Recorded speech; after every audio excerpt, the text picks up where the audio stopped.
方，痛快嚎啕了一场。我也不知道怎么就把生活过成了这样，不咸不淡的日子将就过了上半场。是谁养了一把傻子啊？我没哭，只是被迷了眼眶。别松手啊，我最好的傻瓜，你哪儿都不差，我没说谎话，你很好很好啊。最该被温柔对待的人是你自己啊。遥远的太阳在你身后头顶上啊。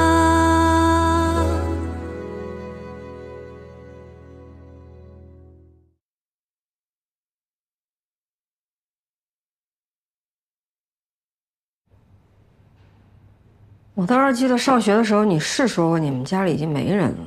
对啊，我爸跑了，我妈不在了。那兄弟姐妹呢？没有。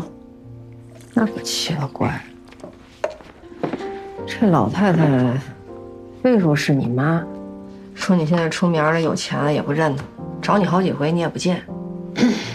神经病吧？让她给前台留了电话，要不你打个电话问问？打什么电话啊？我案例这么多都处理不完了，我就一个疯老太太。哎，我觉得没。哎，康总，哎，资料收到了是吧？哎，对，就是那个制作人郭璇，你看过了吧？对啊。别瞎客气了，这两天有任何问题都可以找我啊。别不敢回家，你没做错事儿，也没有对不起任何人。把腰杆挺起来，理直气壮一点。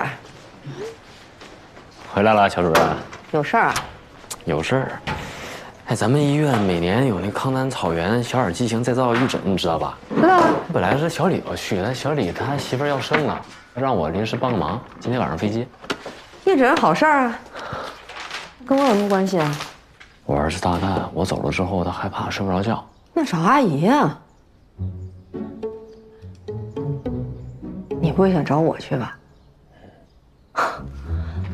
你儿子害怕，你找我去，那他不更害怕了吗？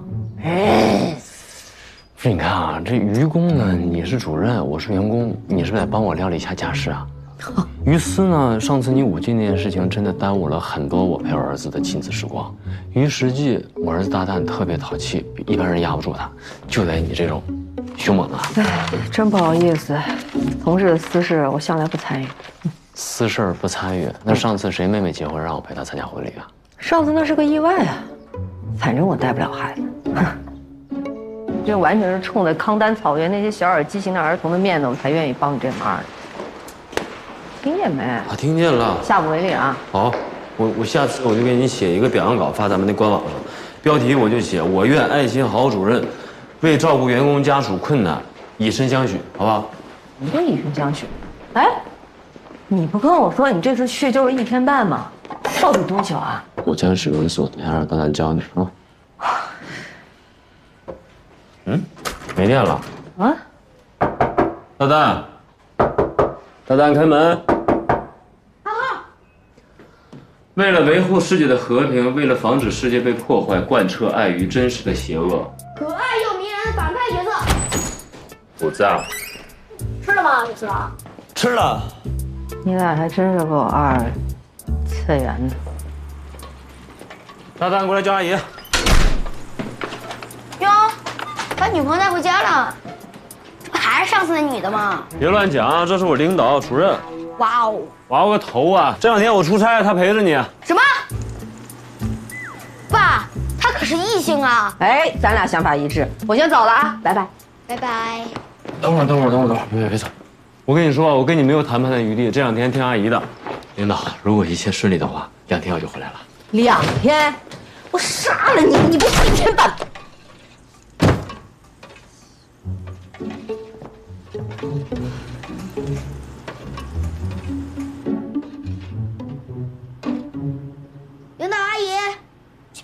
拿2包蝴蝶面出来呗。2包啊！知道了。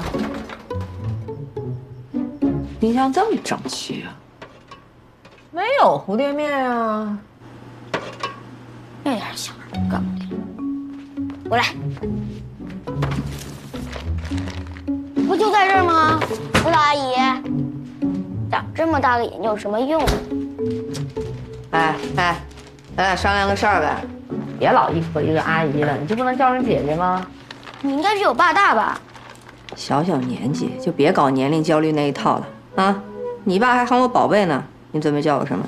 咦，宝贝阿姨。行，算你狠。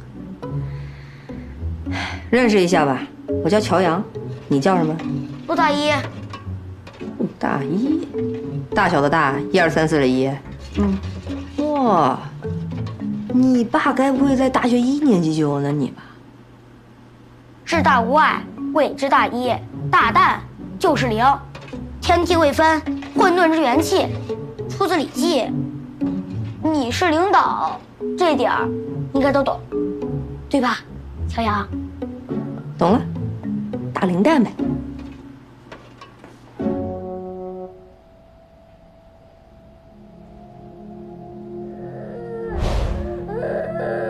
不是叫你凉一凉再吃吗？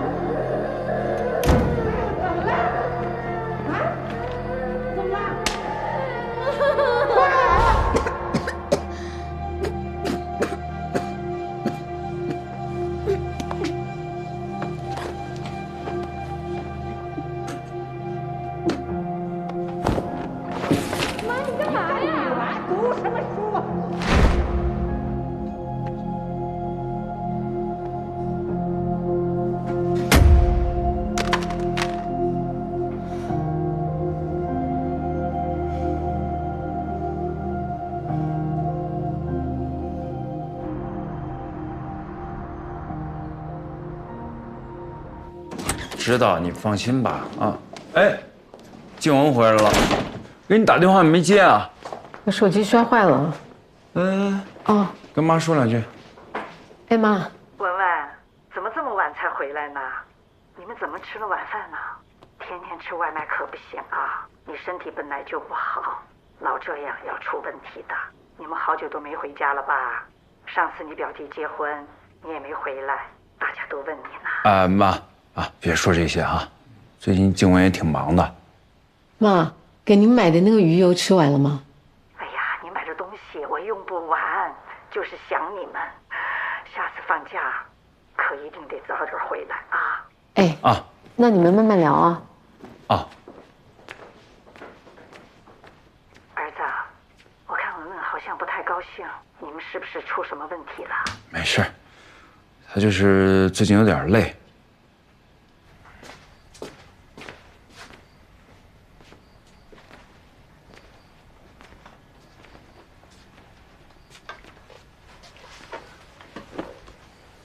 这么快睡了？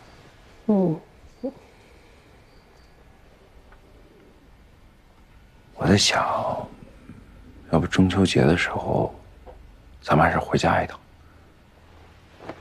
你上次去我家还是1年前了吧？有那么久吗？我怎么没感觉？怎么了？我妈刚才也没说什么吧？她知道你不爱听，她现在都不敢跟你说孩子的事儿。怎么了？没怎么。你刚刚不是都说了吗？我累了。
爸都说自己没有。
有离组织瓣修复瓣侧颜面萎缩。学霸就是学霸啊！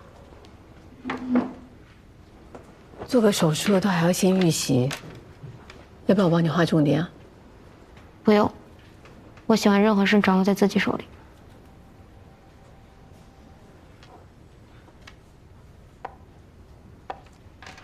这是一家专门做3D 打印医疗器械的公司，是国内数1数2的。只要你同意在手术中用他们的产品，他们会提供免费的技术，还会给你一笔额外的费用。周医生，你为什么这么积极啊？因为我也想掌握我自己做的事啊。刘淼，我很理解你为什么对这个世界充满敌意。以前的我跟你很像，总是有防备心，说出来的话可能更具有攻击性。那是因为我们都不相信人，我们宁愿去伤害别人，也不愿意做被伤害的那一个。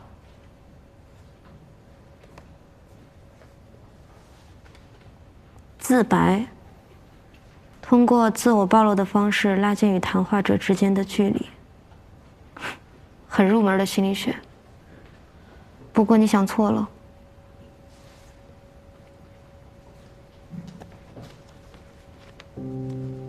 我跟你不一样，你知道比人丑就要多读书更恶毒的话是什么吗？身残志坚。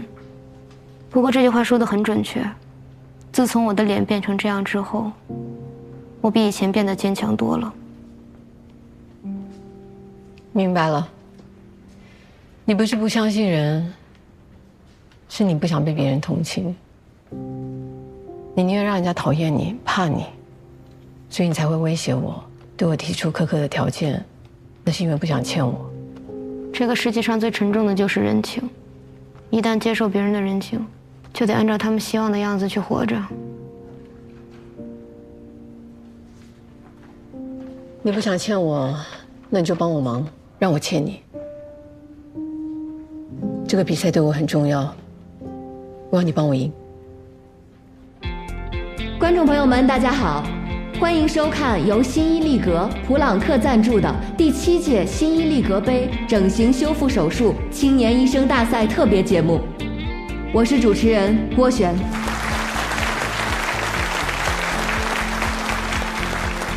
这个比赛啊，可谓是咱们整形行业每年一度的华山论剑，聚集的呢都是业内的顶尖高手。今天来到现场的是我们的第一组来自格木整形医院的2位医生，让我们掌声欢迎他们。大家好，我是格木的整形外科主任周静雯。大家好，我是格木的整形医生乔阳。咱们这期的主题啊是美的移植，到底如何把美移植过来呢？有趣的是啊，我们第一组的案例是朵2生花，一位是派对少女突遭不幸，人生急转；一位是天才少女，考上名校，弥补遗憾。其实，在大赛之前啊，我们就收到了很多网友的留言提问。请问好心，如果当时没有去夜店的话，是不是一定程度上能够降低被伤害的风险呢？也许此刻的她还可以继续上着学，有完全不一样的人生。这个问题也值得我们每一个年轻女孩去反思。我想问问好心，你有没有后悔过自己穿着暴露，后悔那天晚上去泡吧呢？哎，过来，看那边。我不后悔，我为什么要后悔啊？你这样问问题是不是有点不合适啊？来，我来。不好意思啊，我是好心的主治医生乔阳。刚才女主持人问的问题啊，是我们很熟悉的一种网络论调啊。当一个女孩遭受了性骚扰啊，甚至是性侵的时候，那一定是因为她长得太漂亮，或者是穿得太少啊。那在我看来呢，这是一种混蛋逻辑。尤其当这些话呢从一位女性的嘴里吐出来的时候呢，是极其的让人失望的。没有人质疑加害者，而我们的受害者呢，至今还要坐在这个地方遭受他人的质疑，被社会的舆论反复鞭打，这是非常不公平的。那换作是我呢，我现在恨不能一把火烧了这个演播厅。但即便我共情力再强，我也无法想象他在遭受灾难的那一刻的时候的绝望。我甚至也无法想象，如果当时是我该怎么办。我每天都在跟各色人等打交道，其实在我看来呢，他们中的大多数呢都长得很正常，没有问题，但通常呢他们都会对自己非常的不满意，甚至深深的厌恶。所以我常说，其实整形医生呢长得不是脸，而是心。正所谓相由心生，境由心转。甚至在我眼里，这个世界上是没有病人的，只有人。每一个人都是独一无二的，不可复制的。做节目我不懂，当然作为整形医生呢，我今天想给好心一个专业指导意见。你始终要记得，你是珍贵的，就算全世界的人都不相信你了，还有一个人是值得信任的，就是你自己。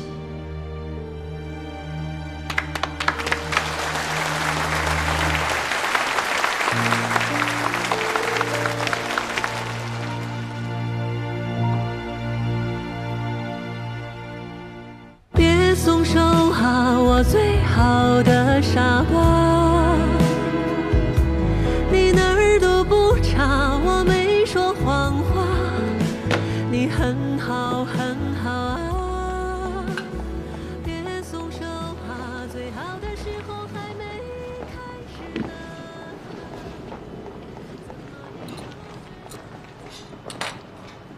你的医生掉进节目组陷阱了，制造公共话题冲突就是他们想要的，但也不一定。兴许他们就是有剧本，就这么演的，效果也还挺好。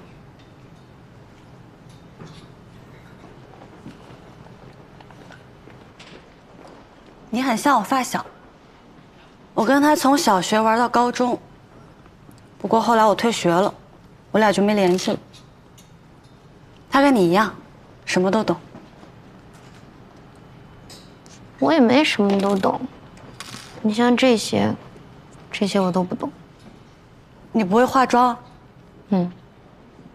化妆多简单呀！来，我教你啊，我教你认认这些东西。这是遮瑕，就是我们脸上这些瑕疵，它都能遮得住。然后完了，这个是腮红，你可以打在你想打的任何一个位置。你想眼睛红，你就涂在眼睛上。它这可以调，它这比较自由一点，专业一些。一般都是专业化妆师用的这种比较大的盘，然后我们平时就用这种小盘就差不多。这日常颜色都能用得上。嗯，都是腮红。紧赶慢赶，可算赶回来了。哎，我谢天谢地谢谢。我这几个晚上过得真是水深火热，辛苦了。这家里有女主人就是不一样，人家真的好久都没这么干净。你家之前没有女的来过吗？阿姨，你前妻呢？大丹他妈？没有，只有在他给大丹寄礼物的时候，我俩会简单聊两句。大丹天天晚上跟他妈视频，你这两天没发现吗？昨天晚上还通视频来着，他把门关上不让我看。我发现大丹好像比一般孩子更敏感。他妈从小不在身边，没什么安全感。是。咱俩都是婚姻的叛逃者呀，他也是人生的幸存者。但我一直很不明白，你这么爱玩的人，当初怎么就结婚了呢？爱玩跟结婚有冲突吗？为什么总把结婚这件事情想得这么恐怖呢？我觉得两个人在一起最重要的是享受这段旅程，而不是为了那些什么未知的结果去妥协。真的没必要用未来那些烦恼来惩罚今天的自己。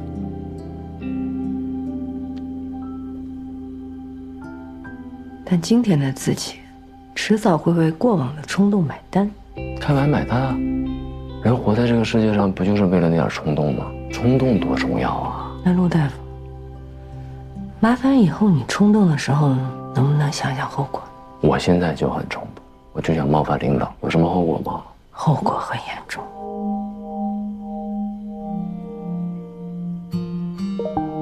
爸爸，让我睡觉。你自己睡嘛，去。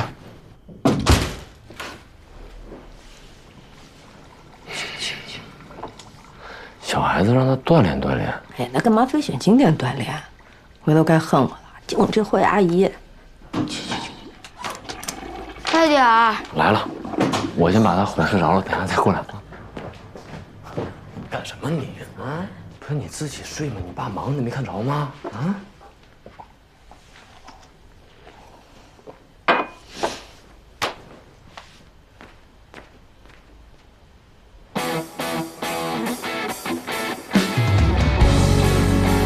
来，停！哎呦我的天！周主任出来太晚了，都回去再来一遍吧。哎，小伙子，我这真是给你们面子，才配合你们在这没完没了的来回走路。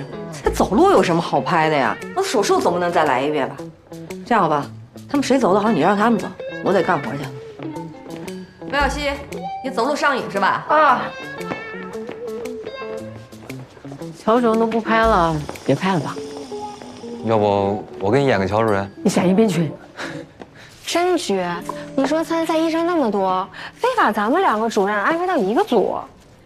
那肯定的呀，人节目组要的就是这效果，同事操戈，知道不？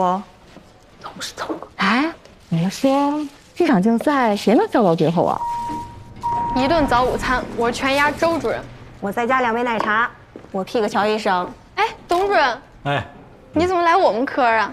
哎，我就是来看看啊。主任来看热闹的吧？哎，他们怎么没拍你啊？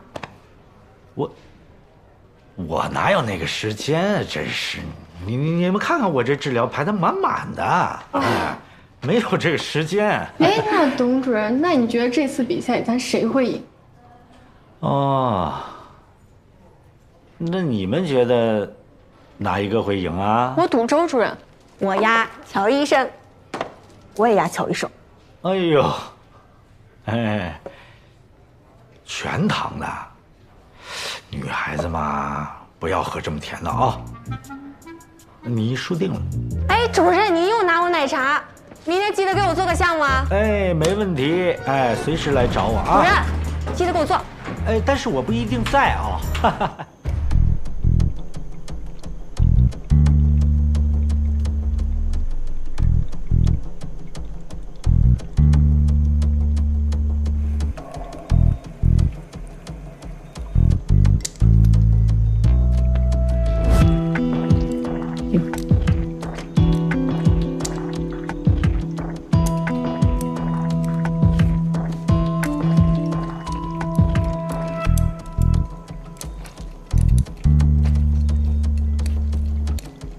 准备麦特波。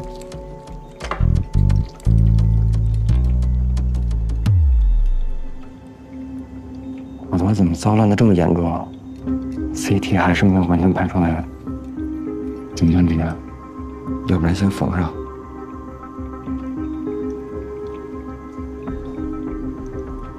能看懂吗？啊？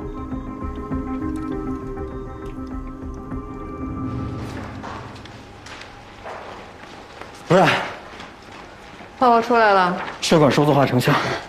师傅，您看这儿，血管内膜增厚腔很窄，大概率会出现堵塞。动脉硬化闭塞及脉管炎啊！他这么年轻，怎么会这样？这日常颜色都能用得上。都是腮红吗？病人可能隐瞒了吸烟史。那我们怎么办？取消手术，你先去通知郝鑫。师傅，我们准备这台手术准备了这么久，我不甘心啊！取消就取消了，一个破比赛还能比病人的命重要？不好意思啊，二位，你们先喝杯咖啡休息一下。里边是不是有什么事儿啊？没有，我们商量点事儿啊，谢谢。为什么？手术为什么取消？不是你们谁能给我解释一下吗？问我呢？李总，你给解释一下呗。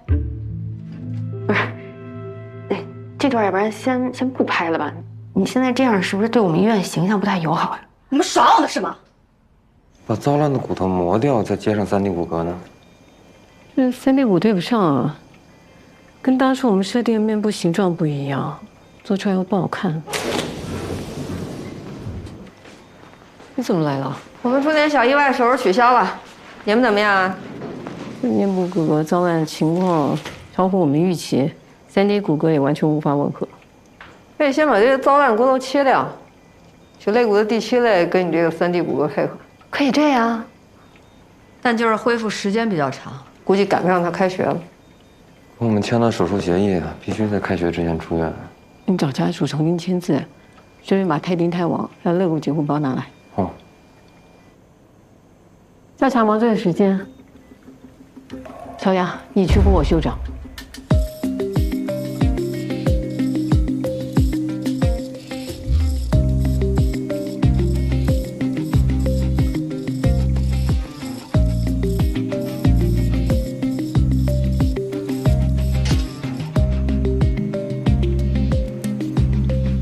里面那切口得小一点，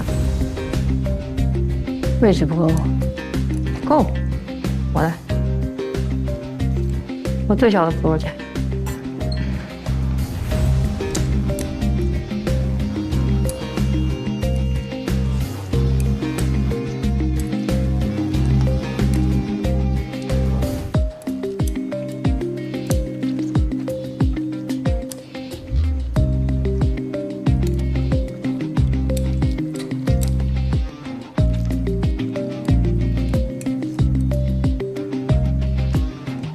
红鹤看你了，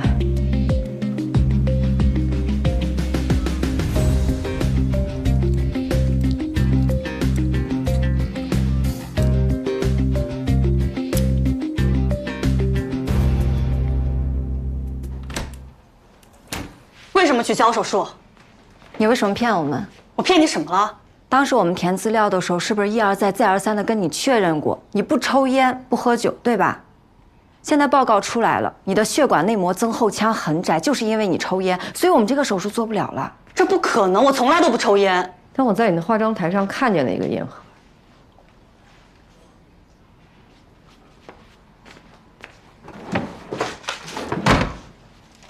是你说那烟盒？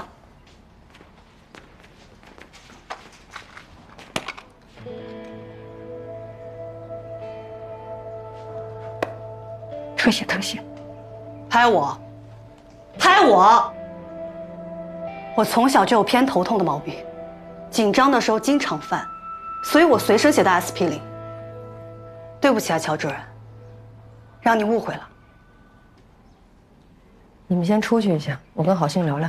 乔医生，这是我们工作。出去，这是我的病房。我们出去休息一下，搬点东西好不好？来，出去，先不要拍了，咱们先歇一会儿。拍着别拍了，就拍的都是我特写。快看，来，先不要拍了。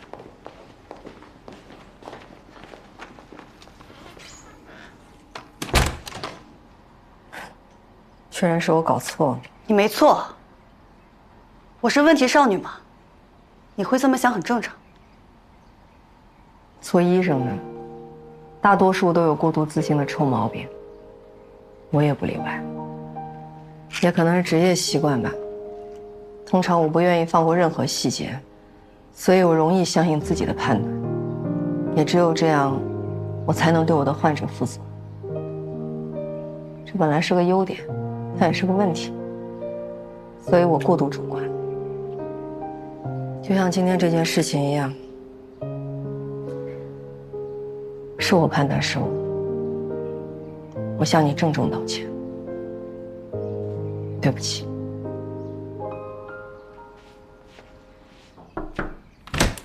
不好意思啊，我就问问咱们这边还要聊多久？手术应该还能做哈？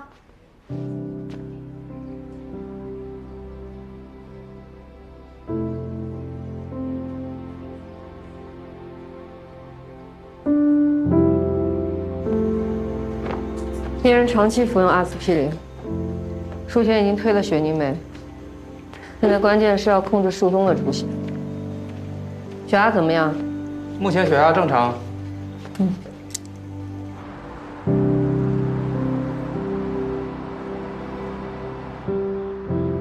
皮瓣移植以后，首要关注的就是并发症。第一晚的这个护理呢是尤为重要的啊，需要1个小时或者2个小时，就要去看一眼，确认一下皮瓣成活的情况。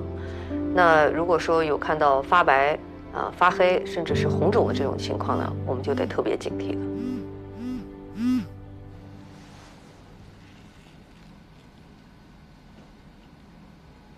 皮瓣颜色发白，明显是供血不足，有没有可能是血管底部处理问题啊？不可能。诶，醒了？你们怎么都来了？出大事了？没成活吗？你平时是不是有往一侧睡的习惯？往右边。难怪，这就跟我们压着手睡手会麻一样，所以会供血不足。你看魏大夫多紧张你，咱们为了更好的恢复，从今天起不许侧睡了。你的任务就是躺平。平躺着我睡不着啊。是吗？那把你那个临床医学导论给他拿过来，那可是本好书啊，谁看谁睡着。医学伦理学效果会更好。是吗？那一块拿过来吧。秒睡，秒睡，都打呼噜呢，你看。那我觉得还是药理学厉害。伦理学，哎呀，那仨字我一看我就。伦理学你听一听，半秒谁都不用1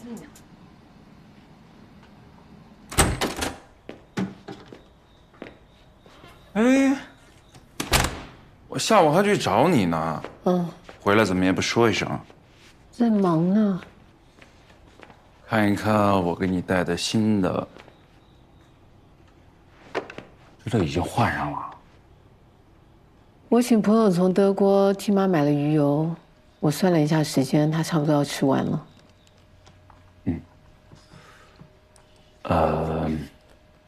妈那天其实也不是故意跟你说起那个，只是正好算起来，咱们俩结婚到现在，你也就过年的时候回去了3次。他和我爸后来还专门跟我说让我不要再跟你提这个，怕给你压力。你结婚的时候，你说你们家人走得早，家里只剩你一个。我妈当时就说，今后咱们家就是静文家，她做什么事情我们都要支持她。这方面最近做的不太好，你别介意啊。要不这样吧，中秋节我们提早2天回去，先陪陪他们，我们再去度假。这件事情我们回头再商量。怎么了？我其实想知道你是怎么想的。我总觉得你有些事情在瞒着我，就像你退学那件事情，说实话我真的不在意。但是静文，我们是夫妻，我们应该坦诚。我不希望你有什么事情瞒着我。行，以后什么事情都告诉你。手机你要不要看？这太没诚意了吧？看啊。新手机里边能有什么呀？我可得把这个机会用在刀刃上。随你啊。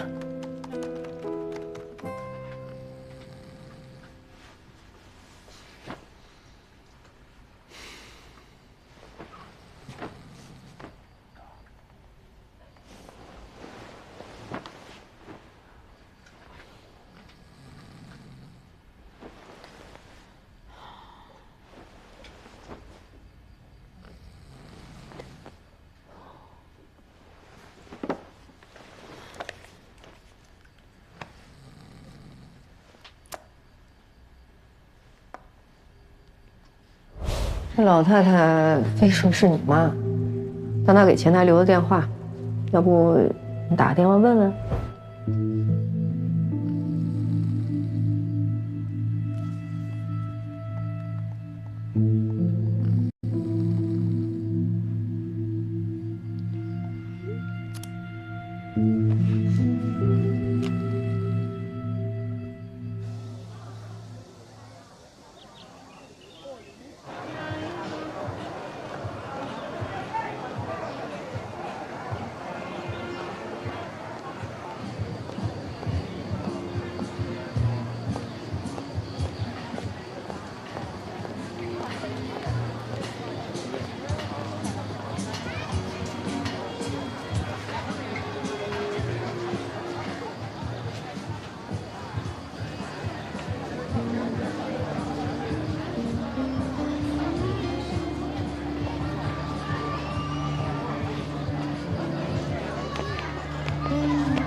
？2、3。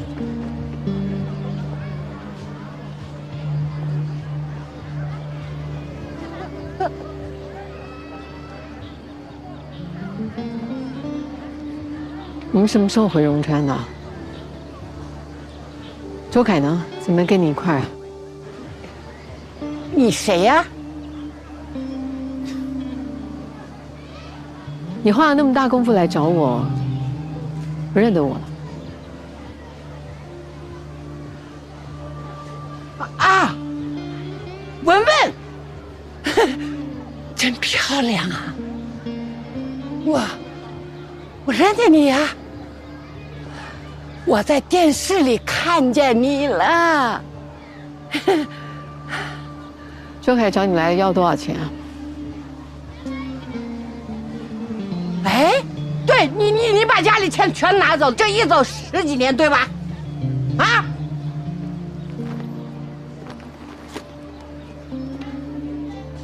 这卡里面有10万，密码在背后。我当初离家的时候只拿500块，现在连本带息的还你。你跟周凯说，以后别来找我，我不欠你们的。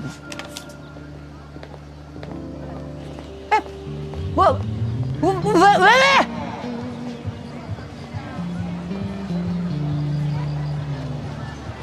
妈，让你别来，没意思吧？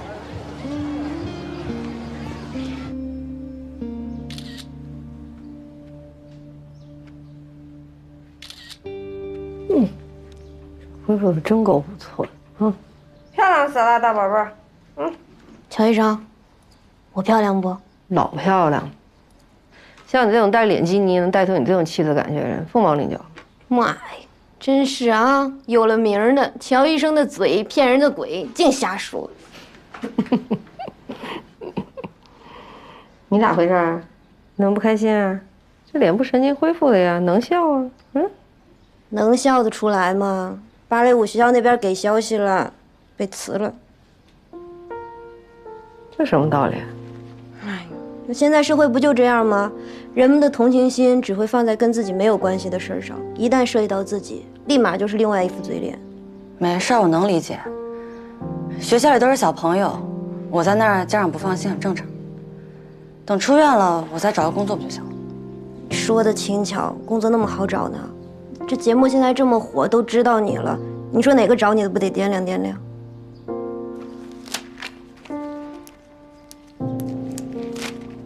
我想给你注射的是玻尿酸，为了让你两边脸颊比较对称，这才是中小考吧。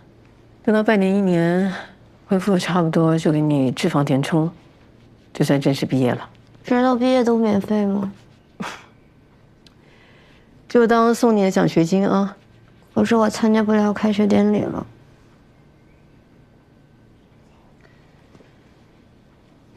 很抱歉，我承认是我违约了。我还有一件事情没告诉你，你的手术是我跟乔医生一起做的。看来你是赢不了了。Hello， 早，小溪。啊，珊姐，美式还是拿铁？哦，拿铁就行，谢谢。您是来找乔主任还是周主任？找你。尽量不说话。好。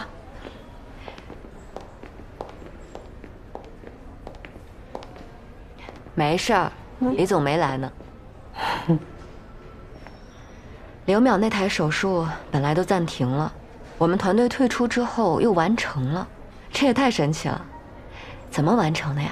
你跟我说说呗。哎，萱姐，刘淼他是周主任的病人，具体的情况我也不是很清楚。小溪，你别多想，我呀就是听他们说这台手术有彩蛋，就想从你的视角听听这个故事。萱姐，您看啊，这件事情有2个主角，一边是我师傅，一边是我老板，您别为难我了，我在背后说什么都不合适。理解。这毕竟也是个比赛，你总有你自己的立场吧？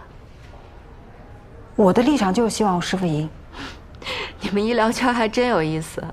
哎，后续我们准备对这种节目做个系列，想找些年轻医生，你有兴趣吗？有啊。那加个微信吧。行。好的。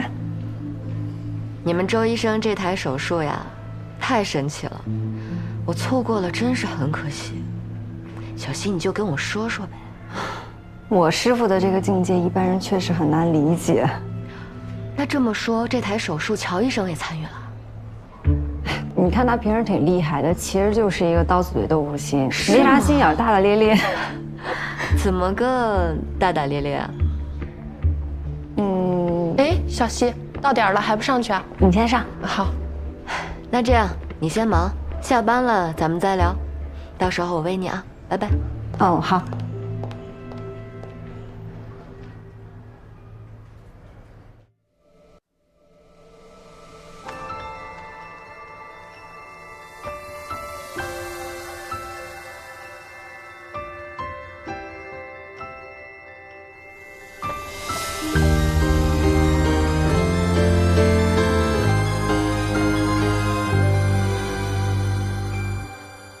当心要沉入黑夜，渐痛的重放，用力却抵达荒野的迷惘。但我不做屏风上的鸟，做沙漠，做洪水，做飘飞的烛火。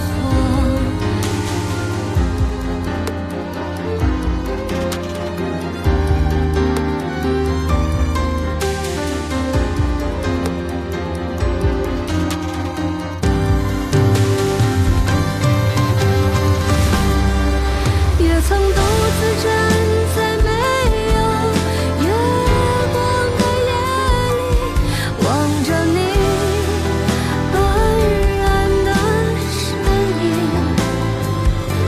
温暖你的，